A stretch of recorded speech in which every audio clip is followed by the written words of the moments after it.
यशोदार न जनकं जननी न जाया नैवात्मजो न च कुलं विपुलं बलं मां समुद्रोऽस्य तेनाखिलकोऽपि सहायको मे तस्मात् त्वमेव शरणं मम दीनबन्धु।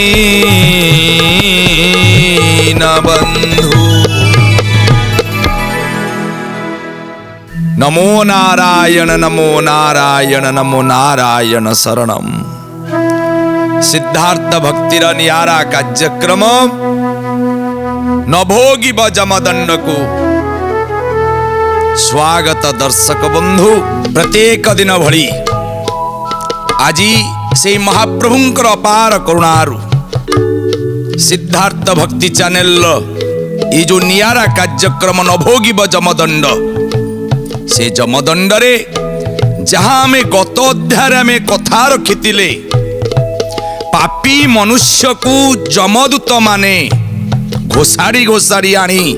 चित्रगुप्त भुवन रे पहुंचे सारिला परे चित्रगुप्त महाराज जतबले पांजी देखी जानती ये हुची विराट पापी। चित्रगुप्त कौन करती ना एई जमदूत मानक सहित ये पापी मनुष्यटा को जमपुर को आणती। एटी विशेष भाव रे विचार हुए आउ जम महाराज जदिओ धर्मराज समस्त वृत्तांत को जानी थांती कारण ये आज्ञा जम महाराज निजे किछि करुनांती आज्ञा करिया वाला सेही आज्ञा से सही किए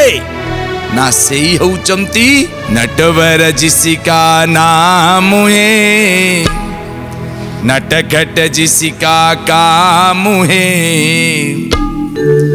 इतने सुंदर प्रभु को मेरे बार बार प्रणाम है। नटवर जिसिका नाम है नटखट जिसिका काम है इतने सुंदर प्रभु को मेरे बार बार प्रणाम है। हरि बोल। आउ के राम जिसिका नाम है राम जिसिका नाम है अयोध्या जिसिका धाम है इतने सुंदर प्रभु को मेरे बार बार प्रणाम है इतने सुंदर प्रभु को मेरे। आज्ञा से होची राम से होची कृष्ण आउ से होची सकल घटे घटे घटे घटे पूर्ण ब्रह्म स्वरूप पूर्ण आत्मा नारायण जिए प्रत्येक घटरे विराजमान हितांती जो महाप्रभु तांकरी इच्छा रे ये सृष्टि को तैयारी करिया वाला हुचंती प्रभु। ब्रह्मा को सृष्टि करेवा लोकटा सीए आउ महेश्वर को सृष्टि करेवा लोकटा सीए धर्म अधर्म अन्याय अनीति आज्ञा सबू आज्ञा मायाधर नाट आज्ञा सबू नाट लगेई लगेई आज बसीची श्रीक्षेत्र बड़ दांड रे बड़ सिंहासन रे मर्त्य वैकुंठपुर रे केवल गोटे सामान्य भक्त नीलाद्रि सिंह अटकी गले मर्त्यपुर रे केवल मात्र सामान्य भक्तटे पाई किए से भक्त से आउ कई नुए आज्ञा शबर कूलर अपूर्व मंच को वंचित करुथुआ से विश्वावसु शबर जो शबर पाई ये साबर्य तंत्र रे पूजा पाउचंती महाप्रभु जो शबर पाई स्वयं तो इंद्रद्युम्न राजा ब्रह्मलोक को जाई स्वयं ब्रह्मा को आनी महाप्रभु को प्रतिष्ठा करिचंती नीलाद्रि सिंहासन रे। तेणु से होची मायाधर नागर, सी होची नटवर नागर। तांको बिना इच्छा रे किछि कार्य हुएनि आज्ञा। एठी मध्य तांकरी इच्छा रे स्वयं धर्मराज एठी पाप पुण्यर विचार करी पापी मनुष्य को दंड प्रदान करंती। कौणम चित्रगुप्तं को पचारे कुह पाप केते। जदिओ धर्मराज सब जानिचंती चित्रगुप्त को पचारे आज्ञा। चित्रगुप्त को पचारे कुह पाप केते। जम निकटरे नहीं प्रवेश करांते।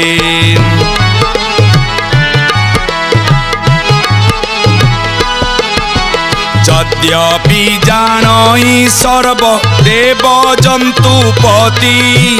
तथापि पचारी बुझे मंत्री ठारू नीति। आउ कौन कर जोड़ीन जे चित्रगुप्त तही गए। शुणी मा भोजंतु नाथ या पाप गाथाए। हरि बोल, हरि हरि बोल, बोल सच्चिदानंद भगवान की। जेतबळे सबु जानिकिनी मध्य किंतु राजा तंकर कर्तव्य कद मंत्री ठारो सुनंती आज्ञा। यही कौन हुए मंत्री तोले पांजी देखी दियंती आज्ञा। एटा होची विराट बड़ पापी जमराज पूर्ण भाव रे कौन करंती विशाल विशाल गर्जन करी लाल देहरे लाल वर्ण रे देह थरी उठे। ये प्रेत कौन हबो? ये लाल लाल नेत्र को देखिकिनी आज्ञा थरी उठिबो थरी उठिबो थरी उठिबो। संगे संगे जमदूत मान को आदेश दियंती आकु आग आर पछरे विचार हबो। आकु नहीं कि शालमली वृक्ष सेठी बांधी पका, सेठी बांधी पका आज्ञा। आज्ञा ये शालमूली पत्र शालमूली गछ आज्ञा वर्णना करिया आज गरुड़ पुराण प्रमाण करंती। कौन नरक कुंडरे थिबा अग्नि रे पकांती। एक पाशरे दुईटी पापी को बांधंती। हरि बोल। से कुंडर निकटरे अच्छी एक वृक्ष ज्वलंत अग्नि सदृश दिशई प्रत्यक्ष। जमराजंकर जो दक्षिण भागरे 84 लक्ष जो नर्क अछंती से नर्क पाखरे गोटे अग्निकुंड तप्त अग्निकुंड जलुथांती। अग्नि सदा सर्वदा जाग्रत होतांती। सेई अग्निकुंड पाखरे स्वयं तो गरुड़ पुराण प्रमाण करचंती। गरुड़ लाल को भगवान बुझुचंती आज्ञा। कौन ना ज्वलंत अग्नि सदृश दिशई प्रत्यक्ष से कुंड निकटरे अच्छी एक वृक्ष। आउ कौन एक योजनता उच्च अटई निकर 5 योजन अटई ताहार विस्तार। हरि बोल। से ही वृक्ष रे पापी को करी अधोमुख बंधन करंती नहीं करी न विमुख। हरि बोल। भय देखाई प्रहार करंती निर्दय नानादि भर्छना वाक्य करंती निर्भय। जमदूत माने कौन करुचंती? ये शालमूली वृक्षटा स्वयं कंटा सदृश आज्ञा। विराट विराट कंटा आपण देखिथिबे। लुहा कंटा जेपरि बड़ बड़ लुहा कंटा आज्ञा तार गंडी सारा होची शालमूली वृक्षर गंडी सारा होची लुहा कंटारे परिपूर्ण आज्ञा। आउ तार 1 योजन पर्यंत तार होची लंब आज्ञा। आउ ता चौड़ाटा होची 5 योजन अर्थात गोटे योजन को आम यदि हिसाब आम प्रकृत हिसाब तो आम करिपरिबा नाही ए अदम किंचन आपण मान पाखरे कथा रखुची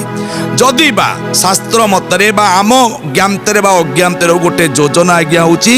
15 किलोमीटर आपण सेया को हिसाब करि पारंती ये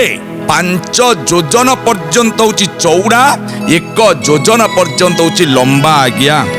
येठी कौन हुए ना जमदूत माने ताको बांधी पकांती बांधिकिनी कौन करिवे ना नानादी भर्त्सना करिवे ताको नानादी अकथनीय अत्याचार लुहा दंडरे आज्ञा प्रहार करि चलिवे आउ येठी जेतबळे से कांदीब मुह जोर रे खोली कांदिला भली तार पाटी रे कौन करिवे ना तातिला बाली खुआई आहुरी आहुरी ताकू प्रहार करंती बोले सच्चिदानंद भगवान की विकल होइले टीके दया न करंती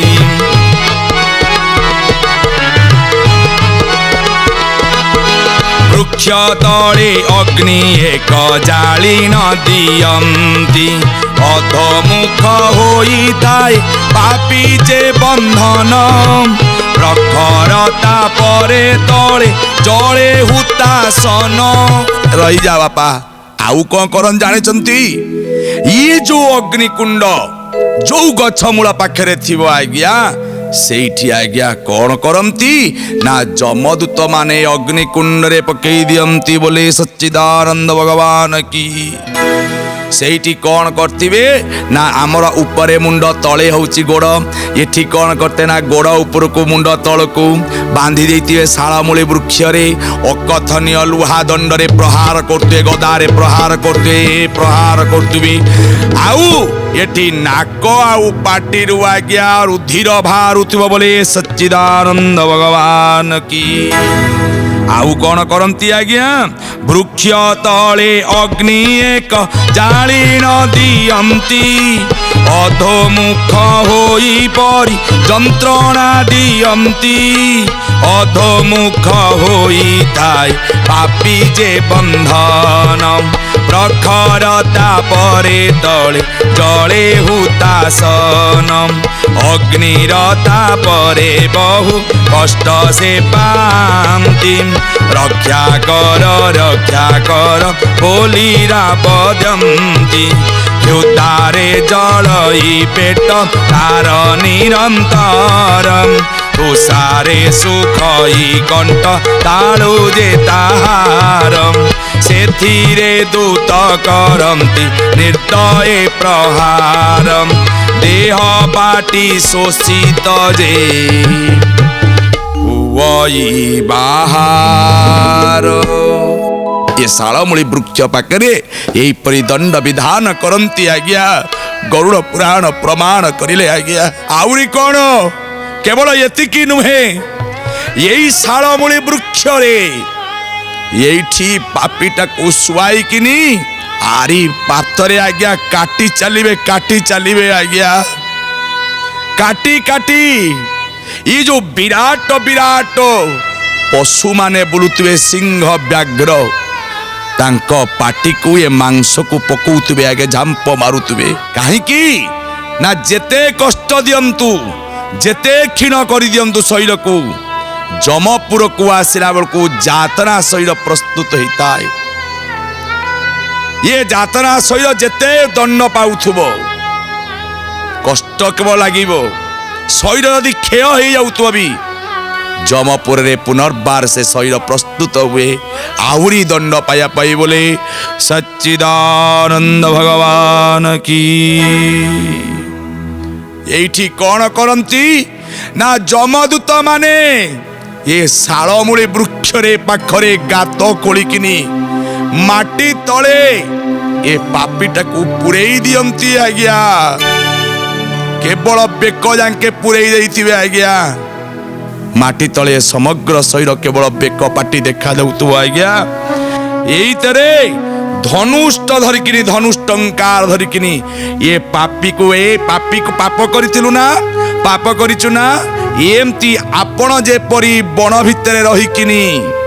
आपण गोटे सुंदरिया पक्षी देखिले आपण जमती निशान करूचंती लक्ष्य करूचंती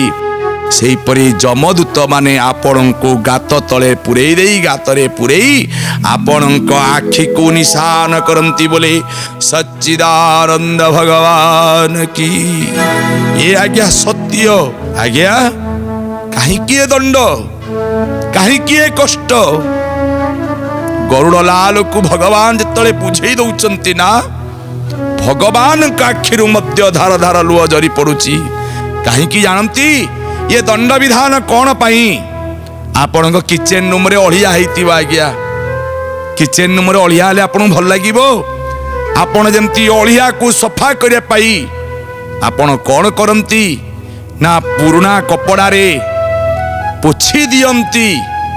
सेही परिका ये मनुष्यर शरीर भितरु पाप रूपक अड़िया को सफा करिया पाई भगवान दंड विधान रूपक कपड़ा रे ताकू पोछि दियंती बोले सच्चिदानंद भगवान की। कथाटे मने पड़े ये संसार रे संथ कहा को कहा जीवो जी आज्ञा अनेक कष्ट सहिला परे संसार को बुझी जाए ताकू आज्ञा संथ कुआ जाए मिछ मोह माया को जे भूली जाए ताकू कुआ जाए संथ। आज आम एक कथा को रखिबा गोटे कहानी नुमे आपण पाखरे निच्छक सत्य कथा जो संत होचंती पुरंदर दास जी होचंती शिरडी ग्रामवासी वृंद ये पुरंदर दास होचंती जे परी आपणकर कबीरଙ୍କ कथा कहतु नान कथा कहतु जे परी आपणकर अनेक अनेक साधु संत को पाइची एवं साधु संत कथा को आम जानिछे विवेकानंद कथा कहतु रामकृष्ण परमहंस कथा कहतु अनेक साधु कथा से परी एई लिस्ट रे आज्ञा ये होचन संत पुरंदर दास जार जन्म 1448 मसीह रे पुरंदरगढ़ सहर रे आपणकर जार जन्म ये आज्ञा अनेक ग्रंथ अनेक काव्य कविता जी निजे कौन आउरी कौन करती ना आपणकर निज मन भितर आत्मतत्व कथा को जानी पारती जी आउ ताकू संगीत आगार रे गुण गुण गुण गुण बुलू थांती जे सदा सर्वदा बोलिबे केवल गुण गुण होइकिनी आत्मतत्वर कथा आज्ञा ये पुरंदर दास जो संत तांकर पिला बेलर नाम तिला आज्ञा श्रीनिवास नायक ये होचंदी विराट धनी ये श्रीनिवास नायक धनी हेले मध्य ये एते कृपण आउ एते निष्ठुर आज्ञा पैसा टे भी कहा को आज्ञा दियंतनी सहयोग करिया पाई दिने राज दरबार रे जनेक गरीब व्यक्ति यही संत पुरंदर दास जार बाल्य नाम श्रीनिवास नायक पाखक आसी किछि भिक्षा मागिले तांको कन्यार विवाह समय रे वैवाहिक कार्य रे किछि सहयोग करिया पाई ये आज्ञा रोकठोक मना कर देले आज्ञा ये रोकठोक मना कर देले आज्ञा चारियाडो निराश ही श्रीनिवास नायक पाखरे पहुंचित्राय गरीब व्यक्तिटी किंतु श्रीनिवास नायक जे नवकोटी नारायण बोली जार उपाधि दिया जाइतिला गोटिए टंका आज्ञा देलानी पाखरे थिले धर्म धारण करिथिबा धर्मपत्नी आखिरु किंतु ठक ठक लुह झरी पला धर्मपत्नींकर हाँ ये राजांकटारु निराश ही सारिला परे ये रानी चंपावती पाखरे पहुंची भिक्षा मागिला आज्ञा रानी पाखरे दबा पाई इच्छा थिले मध्य राजांक बिना निर्देश रे राजांक जिनिस को देई हबो नाही मन दुख आज्ञा रानींकर येठी ये गरीब भिकारी जन कहउचंती माँ सामतानी गो आपणको नाकेरे जो हीरा नाक पुलटी ये कौन राजांकर आपण तो निश्चित भाव में नाक पुलटी एत बाई कि आप आसुंती नाक पुलटे सांगे तो नहीं कि आसते बाप घर ये माँ हूँ आपणकर आको टिके मते प्रदान करंतु या मु नहीं करी मो झीर कन्यार विवाह करी आज्ञा संगे संगे तत्क्षणात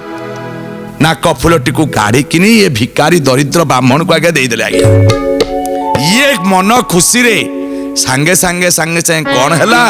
ना से श्रीनिवास नायकंकर एक ई जो गहना दुकान तांकर तो दुनिया दुकान तांकर तो राजा अनेक प्रकार व्यवसाय वाणिज्य केंद्र ये गरीबटी बिचारा मुंडरे बुद्धि नाही आर स्वल्प बुद्धि रे ये पहुंचला कोटिना श्रीनिवास नायकंकर व्यवसाय वाणिज्य केंद्र रे तांको व्यवसायी तांको कर्मचारी मान देखिले ये होउची रानींकर नाक पुल जहाकू बदलई किछि धन नहीं ता कन्यार विवाह करिवो संगे संगे कर्मचारी माने निर्देश देले काहाकू ना यही नवकोटी नारायण श्रीनिवास नायकंकू श्रीनिवास नायक संगे संगे